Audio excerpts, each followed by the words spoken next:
I fear as though I might have startled y'all by saying that I am 28 years old and $67,000 in credit card debt. Let me address some of y'all's concerns. Number one, the IRS not being included in this number. I owe the IRS $7,000, and the reason I'm not stressed about that is, first, I think that they're wrong. I used to do 0, letter after E, and I did it during COVID. I only did it for 1 year, and I put it on my taxes for that year. So in 2021, I paid for 2020. 2022, I did my 2021 taxes, as one does. Never heard anything about it.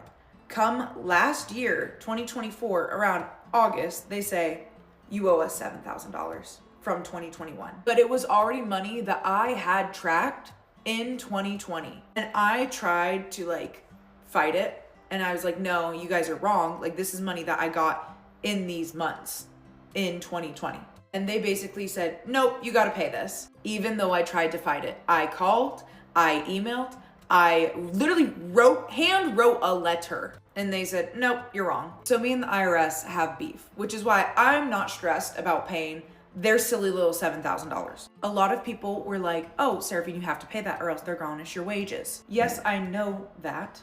That is why I pay a measly $100 a month towards them. Because as long as you are making a payment, they won't garnish your wages. So I have personally accepted that every month I will be $100 poorer because the IRS wants to screw me over. So that is why I don't even include them in my $67,000. Also, at this point right now, I am not $67,000. That was just the video tag that I made when I first started doing these about 6 weeks ago. I am now $62,669. A lot of people said, Seraphine, that is crazy. I also agree. But in that, I am also including my car loan and then also a credit consolidation loan that I did 3 or 4 months ago. Listen, your girl was stressed, okay? Anyway, my car loan is $12,892 with a 7.35 APR, and then my other loan is $25,998 with a 14.92% APR. But when it comes down to core, just credit cards, I owe about $23,000. That's still not great, I will admit. But like I said in my video of me budgeting my paycheck, I literally could not care less. If I'm in debt, but I've seen the entire world, then I am rich. A lot of people are like, oh, when you die, it's gonna go to your next of kin. Oh, when you die, it's gonna go to your next of kin. I don't wanna have kids. I don't plan on having kids. Fuck them kids. Also, my next of kin is my dog, and I'm pretty sure that he will be dying before me, unfortunately. A lot of people were like, oh, how do you plan on getting approved for an apartment if you have really bad credit? I don't have bad credit. Just because you are in debt does not mean that you have bad credit. Things that matter the most is your credit utilization on your credit cards. So that doesn't include my car payment and my loan. And if you're keeping that below 30% for the most part, you're good, you're Gucci. If you miss a payment, you're fucked. I've never missed a payment. And then also another thing that's really high is how many actual accounts you have open. So the fact that I have this car payment is actually helping my credit. The fact that I have that loan payment is actually helping my credit because it's another open line of credit. And then also a big thing is combined, how long have you had credit? Some of these credit cards I've had for 8 years. Now to get into the nitty gritty of my credit cards.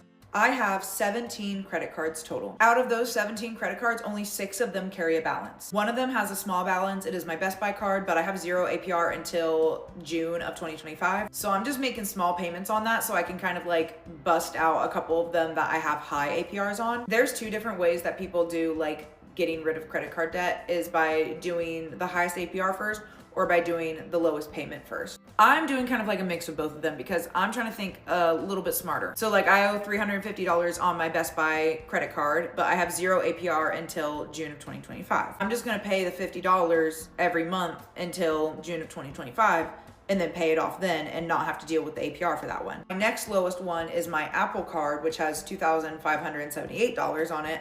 So I would want to hit that one a little bit harder because I have 27.34 APR on it. So I wanna bring down that Apple one and I wanna pay it off, but I'm not gonna do that by paying off the Best Buy card first because I have that 0 APR. Some of the people in the comments are saying that I'm stupid. think what you want, but this is what makes sense to me. Why would I be trying so hard to pay off a card that has 0 APR on it rather than paying off one that is a low balance but has a higher APR? Someone else said that I shouldn't be contributing to my 401k if I have debt. And I just think that's stupid. First off, I get an employer match on my 401k, so obviously I'm going to be contributing into my 401k. Some people are like, oh, you can pay off all of your debt right now with whatever's in your 401k, which first off, I can't. I got like $4,000 in there, y'all.